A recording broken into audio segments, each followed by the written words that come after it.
ओम श्री गणेशाय नमः। ओम श्री गणेशाय नमः। ओम श्री गणेशाय नमः। मित्रों, डिवाइन डेस्टिनी यूट्यूब चैनल में आपका हार्दिक स्वागत है।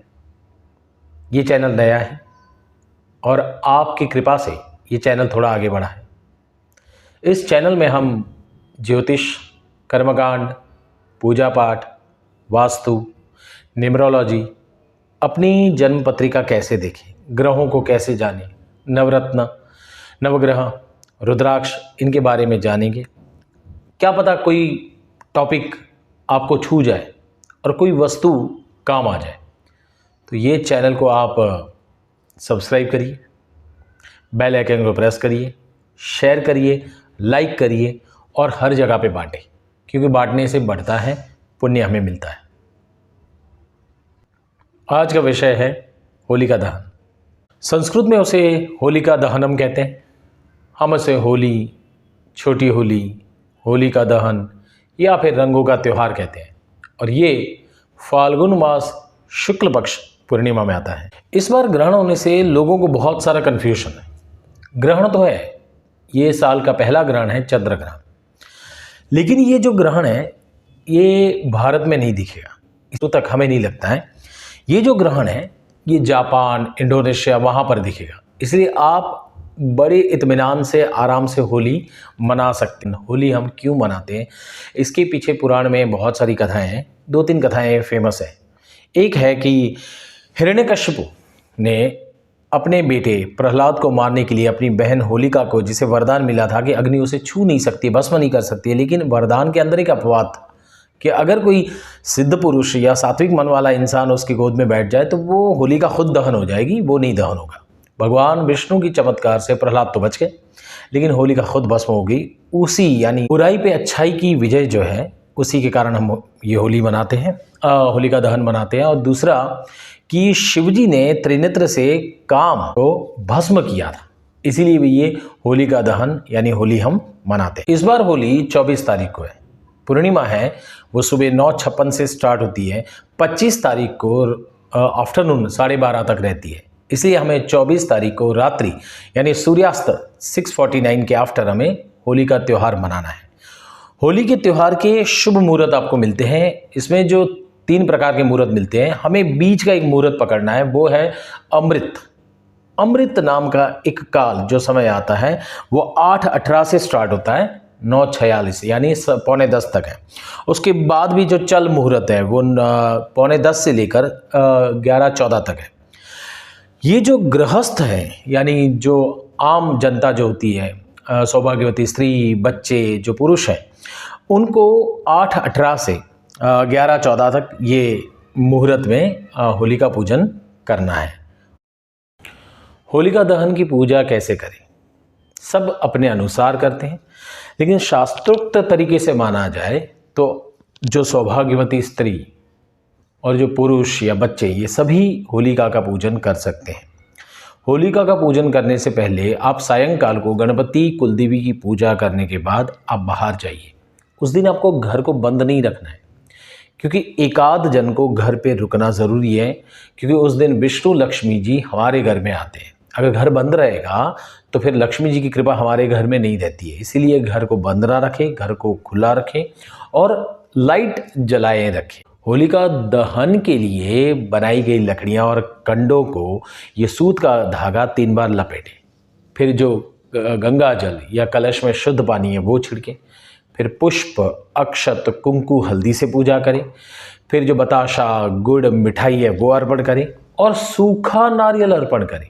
सूखा नारियल और गेहूं की बालियां ज़रूर अर्पण करें।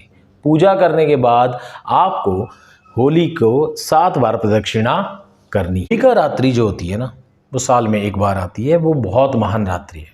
तो कोई भी इंसान, चाहे सामान्य क्यों न हो, वो मंत्र सिद्ध कर सकता है। देखिए, योगी पुरुष, संत वगैरह जो होते हैं, जिनके धर्म होते हैं, अखाड़ा वगैरह, वो लोग मंत्र को सिद्ध करते हैं होली के रात को, वो तो श्मशान में जाते हैं। लेकिन आम जो जनता होती है वो श्मशान में नहीं जाती है। उनको क्या करना चाहिए, स्नान आदि करने के बाद होलिका की जो दहन है उनका दर्शन करने के बाद घर पे आने के बाद आसन बिछाकर शुद्ध मन से अपनी कुल देवी के सामने बैठकर जो भी इष्ट देव है उनका मंत्र जाप करना है। 11-14 रात को 11-14 से लेकर 12-20 तक आप ये मंत्र को सिद्ध कर सकते हैं। ये सबसे अच्छा काल है। इसमें भी अगर हम होलिका दहन कर सकते हैं या होलिका की पूजा करते हैं तो बेस्ट है। होली पूजा के दिन कपड़ों का खास ध्यान रखा जाता है। आपको काले कपड़े नहीं पहनने, लाल, पीले, गुलाबी, हरे शुभ वस्त्र पहनने हैं। सौभाग्यवती बहनों को ये वस्त्रों का खास ध्यान रखना पड़ता है। दहन के बाद दूसरे दिन जो राख होती है, भस्म होती है, उसके कई गुना चमत्कार है। अगर हमारे घर में आर्थिक तंगी रहती है, पैसे नहीं रहते, महालक्ष्मी जी की कृपा नहीं रहती है, तो वो राख एक लाल कपड़े में बांधकर हमें चांदी, सोना और कुछ पैसे के साथ तिजोरी में रख देना है। इससे हमारे घर में बरकत आती है।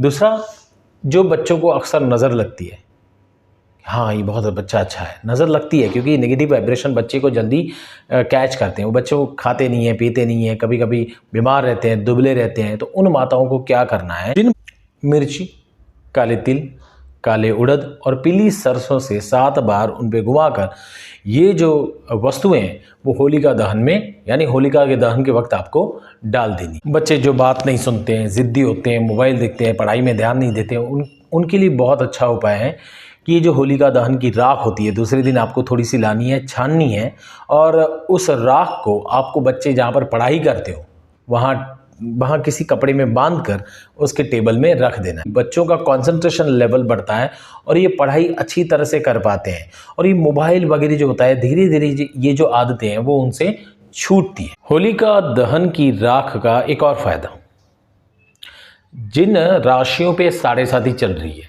यानी मकर, कुंभ, मीन और 2.5 साल की पनौती जिसे हम ढैया कहते हैं वो चल रही है कर्क और वृश्चिक पर, तो उन लोगों को क्या करना है कि ये जो राख होती है वो छानकर एक स्टील के बर्तन या पवित्र बर्तन में भरकर आपको सुरक्षित यानी पवित्र जगह पर रख देनी है और आपको हर सोमवार को तांबे के कलश में शुद्ध पानी भरकर ये थोड़ी सी राख उसमें डालकर आपको भगवान शिव पर अर्पण करना है, ओम नमः शिवाय बोलकर। इसके साथ आप बन सके तो काले उड़द और काले तिल भी अर्पण करिए।